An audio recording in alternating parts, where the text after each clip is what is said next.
All right, welcome once again to Cody's Game Shelf. I am your host, Cody. So this is kind of my second Fantasy Flight shelf, and we got a few other assorted games here. Let's take a look. First of all, I'm going to start here with House Divided. House Divided is a great. It was from Mayfair. I don't believe it's currently in print, but it's a great Civil War game, kind of a medium-level Civil War game. It's not too difficult to learn or to play, but it's still fairly challenging, fairly straightforward, and it's just fun. Good strategic level Civil War game. I've got here Warchest and the expansion. This is the what's the name of it again? The Siege expansion. And Warchest is a great game. It's a chess variant where it's also bag building. You are taking units out of a bag, putting them on a board. Very fun game there. Got here the Duke. This is another chess variant. Great game from Catalyst. You have a unit that moves, then you flip it over, and then it moves and attacks differently. So every time you move a unit, it's going to work differently the next time.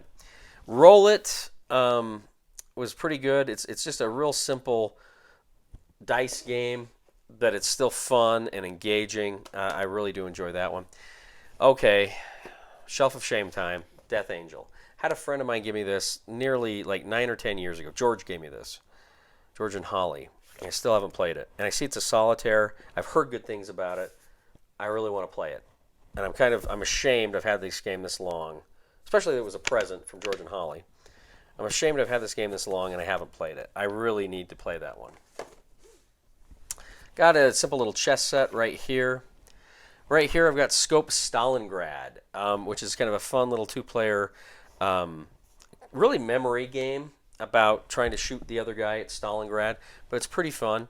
Tetrarchia, these are both from Draco Ideas. Tetrarchia is a really, really fun game of the Roman Empire during the Tetrarchy of Diocletian. You're fighting barbarians, you're trying to secure your borders, but rebellions are spreading. Really fun game. I did a playthrough of this live. Great game.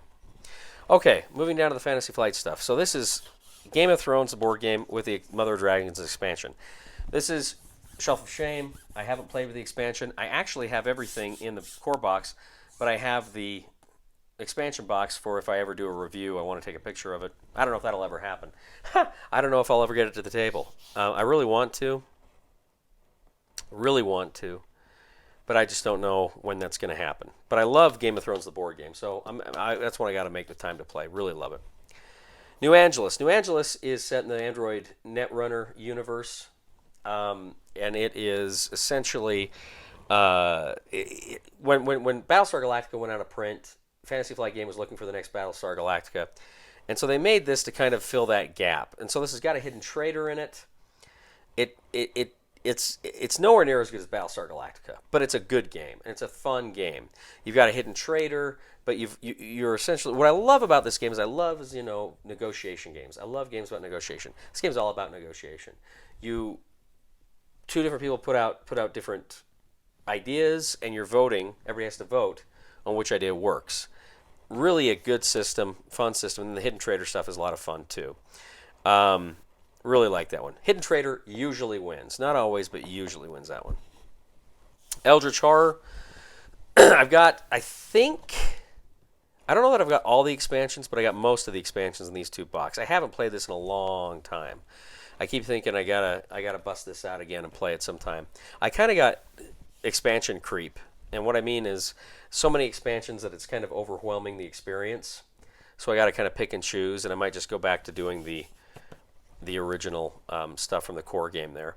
But there's fun stuff in both of them. There's in some of the expansions I have played some fun stuff, but I don't know. I'm kind of intimidated, but it's such a good game. I actually gave this to Zach at one point, and he never played it. And I said, can I have it back? And he gave it back. Played it in Texas while I was down there, and I forgot. It's so much fun. I got to play it again sometime. Speaking of Cthulhu and Lovecraft and Battlestar Galactica, I've got Battlestar Galactica here, which I love. One of my absolute favorite games of all time. And I've got all the expansions between these two boxes. I've got everything. Love, love, love this game. And I know somebody was telling me recently, stop talking about it because they're mad it's out of print and they're never going to get it. Love this game. Maybe someday we'll get a reprint. Fantasy Flight Games, though, recently essentially reprinted it with a new skin as Unfathomable.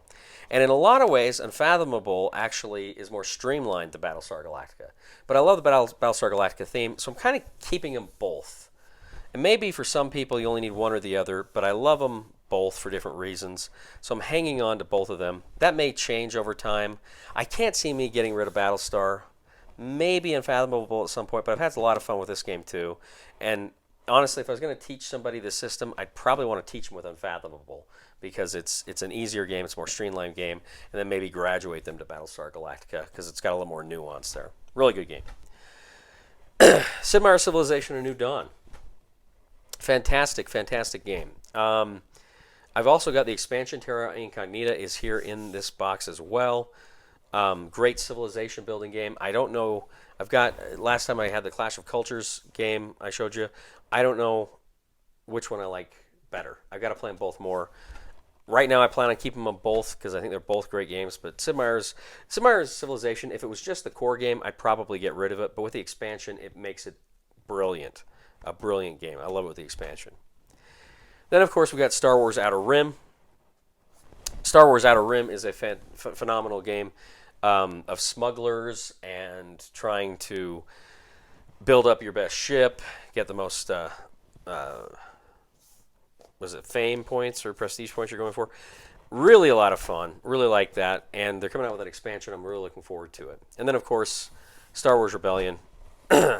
After Twilight Imperium, it's one of my favorite. I don't know. It's after Twilight Imperium. Battlestar Galactica is probably my favorite FFG game, but Star Wars Rebellion is pretty high up there too. I love it. This is Star Wars in a box. If you like the original trilogy, it's like you're playing it. Although I would recommend highly get the expansion, Rise of the Empire, which is kind of centered on Rogue One, but it drastically improves combat. The combat system in the base game is not good, and it makes combat a lot better. And there's some other bells and whistles that come with the expansion.